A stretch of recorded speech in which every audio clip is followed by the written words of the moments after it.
PRO அப்படின்றவங்க ஒரு படத்தோட கடைசி மக்கள் வரைக்கும் கொண்டு போய் சேர்க்கிற பங்கு உங்களோடது.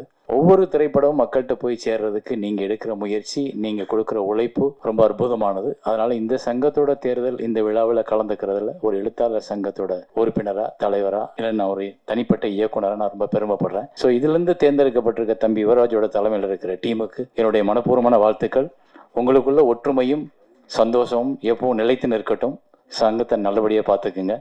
அடுத்த லெவலுக்கு சங்கத்தை கொண்டு போங்க. இது என்னோட வேண்டுகோள். அடுத்ததாக இந்த நிகழ்ச்சிக்கு மத்தியில் அமர்ந்து ரொம்ப மென்மையா எல்லாரோடையும் நல்ல சிரிப்போட அன்போட உட்கார்ந்து அத்தனை பேர்த்துக்கும் தோழமையோட பழகிக்கிட்டு இருக்க அமைச்சர் அவர்களுக்கு என்னுடைய வணக்கங்கள். எல்லாரும் கேட்குறாங்க, ஒவ்வொருத்தரும் ஒரு வேண்டுகோள். ஸோ நாங்கள் எழுத்தாளர் சங்கத்துக்கு இப்போ தான் வந்திருக்கோம். எங்களோட குழு எங்களோட பொறுப்பை ஏற்று ஒன்னொன்னா பார்த்துக்கிட்டு இருக்கோம். எங்களுக்கும் சில கோரிக்கைகள் இருக்கு. ஆனால் அதை நாங்கள் சுயநலமாக இங்கே கேட்காம உங்கள்கிட்ட நேரடியாக கேட்டுக்கிறோம். அப்புறம் இங்கே பொதுவாக கேட்க வேண்டியது என்னன்னா, திரைத்துறையில் நிறைய பிரச்சனைகள் இருக்கு. நீங்கள் பார்க்கும்போது நாங்கள் எல்லாரும் சிரிச்சுக்கிட்டு இருக்கோம். ஆனால் தனியாக வீட்டுக்கு போய் உட்காந்தா ஒவ்வொருத்தரும் ஏதோ ஒரு யோசனையில் முழுகிக்கிட்டு இருப்போம். ஒரு திரைப்படம் எடுத்த தயாரிப்பாளர் அதை எடுத்து ரிலீஸ் பண்ணுறதுக்கு 1000 தடைகளும் பிரச்சனைகளும் இருக்கு. ஒரு படத்தை எடுத்த இயக்குனர் அந்த படத்தை முடிக்கிறதுக்குள்ள இருக்க பிரச்சனைகள் நிறையா இருக்கு. இங்கே நீங்கள் எங்களுக்கு ஒரு குழு உருவாக்கி என்ன பிரச்சனைகள் இருக்கு, இங்கே எல்லாரும் பிழைக்கணும். படம் ப்ரொடியூஸ் பண்ணும்போதே நாங்கள் வரி கட்டிடுறோம். ஆர்டிஸ்ட்லேருந்து நம்ம லொக்கேஷன்லேருந்து எல்லாத்துக்கும் வரியை கொடுத்துட்றோம். ஆனால் அந்த படத்தை ரிலீஸ் பண்ணுறதுக்கே தடுமாறும் பொழுது வரி அரசாங்கத்திற்கு போயிடுது. ஆனால் அதை எடுத்த தயாரிப்பாளரோ எடுத்த இயக்குனரோ தேங்கி நிற்கும் போது அவனுக்கு வாழ்க்கை யார் கொடுக்கறது? அப்படின்றப்போ இங்கே பிறந்த ஒவ்வொருத்தனுக்கும் வாழ உரிமை இருக்கு. அப்போ அந்த வாழ உரிமையை ஏற்படுத்தி கொடு அப்படின்னு தான் அரசாங்கத்திட்ட நாங்கள் எங்களோட வரியை செலுத்தி ஒரு சல்யூட் அடிக்கிறோம். அதுக்கு எங்களுக்கு ஒரு வாழ்க்கை வேணும். அப்படின்னா எல்லாரும் பிழைப்பதற்கான வழியை அரசு உருவாக்குவதற்கு நீங்கள் திரைத்துறைக்கு ஒரு குழுவை உருவாக்கி அதன் மூலம் ஒரு 10 நாள் 15 நாள் எங்களோட டிஸ்கஷன் பண்ணீங்கன்னா என்னென்னலாம் இருக்கு, எப்படி எல்லாம் அதை சரி பண்ணலாம். இங்கே திரைத்துறையில் எல்லாரும் நல்லா இருக்காங்க, எல்லாரும் பிழைக்கிறாங்க, எல்லாரும் படம் ஓடுது, எல்லா இயக்குனரும் நல்லா இருக்காங்க, எல்லா தயாரிப்பாளரும் வீடு இருக்கு அப்படின்ற நிலைமை வரணும்னா அது இந்த காலகட்டத்தில் நடந்தா தான். ஒரு சாதாரண இயக்குனராக நான் அதை உங்கள்கிட்ட முன்வைக்கிறேன். இதுக்கு என்ன நீங்க முயற்சி எடுத்தாலும் அதுல முதல்ல கூப்பிடுறாள் என் பெயரா இருந்தா நான் சந்தோஷப்படுவேன். நன்றி, வணக்கம். 1958 தமிழ் திரையுலகில் புரட்சி தலைவர் எம்ஜிஆர் நடித்து வெளிவந்த நாடோடி மன்னன் படம் மூலம் பிஆர்ஓ என்ற தொழில் தொடங்கப்பட்டது. 2008 50 வருட பொன்விழா கொண்டாடினோம். இண்டஸ்ட்ரியில் உள்ள அனைத்து சங்கங்களும் கலந்து கொண்டு வாழ்த்தினார்கள். 19 வருடங்கள் கடந்ததை அடுத்து இன்று அனைத்து சங்கங்களும் கலந்து கொண்டு சிறப்பிப்பது எங்கள் தென்னிந்திய திரைப்பட பத்திரிகை தொடர்பாளர் யூனியனுக்கு கிடைத்திருக்கும் மிகப்பெரிய அங்கீகாரமாகும்.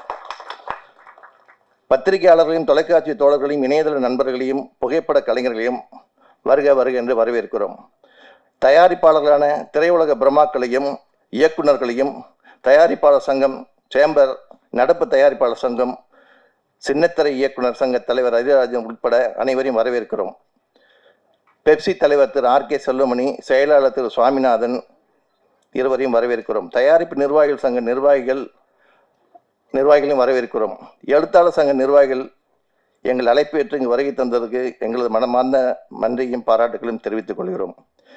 திரையுலகில் எங்களது பணியை மீடியாக்களும் பத்திரிகை உலகிற்கும் ஏணியாய் தோணியாய் பாலமாய் இருந்து நாங்கள் வேலை செய்கிறோம். ஏணி தோணி பாலம் மிக உறுதியாக இருந்தால்தான் திரையுலகமும் பத்திரிகை உலகமும் மீடியா உலகம் நேர்த்தியாய் பயணிக்க முடியும். எங்கள் உறுப்பினர்கள் சிலர் தயாரிப்பாளர்களாகவும் கதாசிரியர்களாகவும் இயக்குநர்களாகவும் புகைப்பட கலைஞர்களாகவும் யூடியூப் சேவர்களாகவும் இருக்கிறார்கள். அமைச்சர் அவர்களிடம் கடந்த மாதம் சில கோரிக்கைகள் வைத்து மனு அளித்துள்ளோம். அப்பொழுது நான் தலைவர், இப்பொழுது யுவராஜ் தலைவர், நான் செயலாளர். அந்த மனுவினை மறுபடியும் தங்களிடம் நினைவுபடுத்தி வழங்க இருக்கிறோம். இங்கு வந்துள்ள அனைத்து சங்கங்களுக்கும் கோரிக்கை உள்ளது. மாண்புமிகு அமைச்சர் நம்மில் ஒருத்தர்.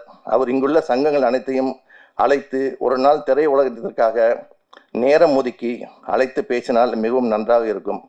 மீண்டும் ஒருமுறை அமைச்சர் உள்ளிட்ட அனைத்து திரையுலகையும் பத்திரிகை மற்றும் மீடியா நண்பர்களையும் வருக வருக என அழைத்து வணங்கி இந்த வாய்ப்பு வழங்கிய தலைவர் உள்ளிட்ட நிர்வாகிகளுக்கும் செயற்குழு உறுப்பினர்களுக்கும் மற்றும் பொதுக்குழு உறுப்பினர் அனைவருக்கும் இந்த நேரத்தில் நன்றி கூற கடமைப்பட்டிருக்கிறேன். நன்றி, வணக்கம். யுவராஜ் தலைமையில் யுவராஜில் ஒரு துடிப்பான இளைஞர். கண்டிப்பாக அவர் தலைமையில் ஒரு சிறப்பான சங்கம் நம்ம தயாரிப்பாளர்களை ஒன்றிணைந்து கண்டிப்பாக சிறப்பாக செயல்படும் சொல்லி நான் அந்த தயாரிப்பாளர் சார்பாக வாழ்த்தி விடைபெறுகிறேன். நன்றி, வணக்கம். பிஆர்ஓ யூனியன் அப்படின்றது எங்களுடைய சினிமாவோட ஒரு ஆணிவேர் மாதிரி ஒரு படம் எடுக்கலான்னு யோசிக்கும் போது முதல்ல பிஆரோட இருந்து ஆரம்பிச்சு படம் முடிச்சு ரிலீஸ் ஆகி சக்ஸஸ் மீட்டு அதனுடைய தொடர்ச்சிகள் வரைக்கும் எங்களோட ட்ராவல் பண்ணுற மிக முக்கியமான ஒரு பார்ட் எங்களுடைய வலதுகரம் இந்த பிஆர்ஓஸ். அவங்க நல்லா இருந்தால், அந்த யூனியன் நல்லா இருந்தால் எங்களுக்கு ரொம்ப சந்தோஷமாக இருக்கும். நீங்கள் ஒற்றுமையாக இருந்தாலும், நீங்கள் பலமாக இருந்தாலும் எங்களுக்கு மிக்க மகிழ்ச்சி. நான் உங்களுடைய சங்கத்தை ஸ்ட்ரெங்தன் பண்ணுறதுக்கு நிறைய ஐடியாஸ் கூட முன்னாடி கொடுத்துருக்குறோம். அந்த மாதிரி வந்து இன்னும் உங்களுடைய நிறைய ஃபண்ட்ஸ் சேர்க்கறதுக்கெலாம் நிறையா பிளான் நானே சொன்னேன். அதையெல்லாம் நீங்கள் இந்த வாட்டி எக்ஸிக்யூட் பண்ணி இன்னும் சங்கத்தை பலப்படுத்தி நல்ல ஒரு தயாரிப்பாளருக்கு மேலும் இந்த தமிழ் சினிமா வளர்ச்சிக்கு நீங்கள் உதவணும்னு கேட்டுக்கிறேன். தமிழ் சினிமா வரலாற்றில் இதுதான் இந்த காலம் தான் இது பொற்காலம். தமிழ் சினிமாவுக்கு என்ன வேணுமோ செஞ்சு கொடுக்குற அதை புரிஞ்ச ஒருத்தர் நம்மளோட இருக்கார். அதனால் நம்முடைய கோரிக்கை என்பதெல்லாம் வந்து உரிமையாக கேட்குற மாதிரி நம்ம அவர்கிட்ட கேட்கலாம். அது என்னென்னலாம் மேக்ஸிமம் பாசிபிலிட்டிஸ் இருக்கோ எல்லாத்தையும் அவர் நமக்கு பண்ணி கொடுப்பார். இன்றைக்கு கூட ஒரு படப்பிடிப்பில் கலந்துக்கிட்டு தான் அங்கேருந்து நேரம் அங்கே வரேன். ஷூட்டிங் ஒரு பப்ளிக் பிளேஸில் நடக்குது. 3 வண்டி வந்தது, நின்னாங்க, பார்த்தாங்க, போயிட்டாங்க.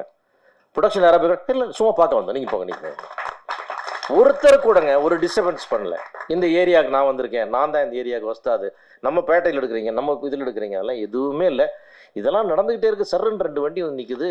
அந்த ஏரியா எம்எல்ஏ, தமிழக வெற்றி கழகத்தினுடைய எம்எல்ஏ செந்தில்குமார் வந்து இறங்குறாரு.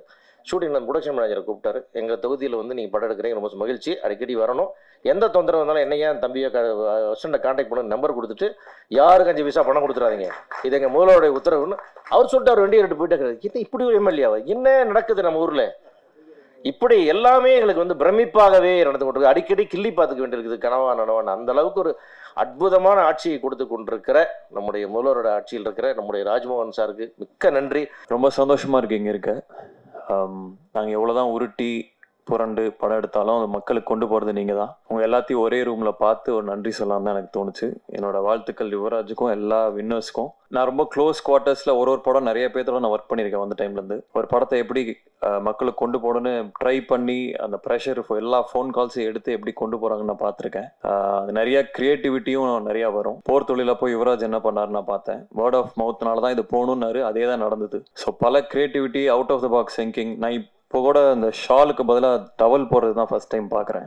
அப்போ கூட சார் சொன்னார், அட்லீஸ்ட் இதில் ஏதாவது யூஸ் இருக்கும், ஷால்னால ஒன்றும் நடக்காது அப்படின்னு உதயகுமார் சார் சொன்னார். அதே மாதிரி அவுட் ஆஃப் த வேர்ல்டாக ஒருத்தர் பண்ணார். ஆர்எஸ் கார்த்திகேயன் சார் வந்து 3 துண்டோட வந்தார். வருங்காலத்தில் நிறைய படங்கள் நம்ம ஒர்க் பண்ணலாம். உங்கள் எல்லாத்துக்குமே வாழ்த்துக்கள், ஒற்றுமையாக இருங்க. Thank you so much.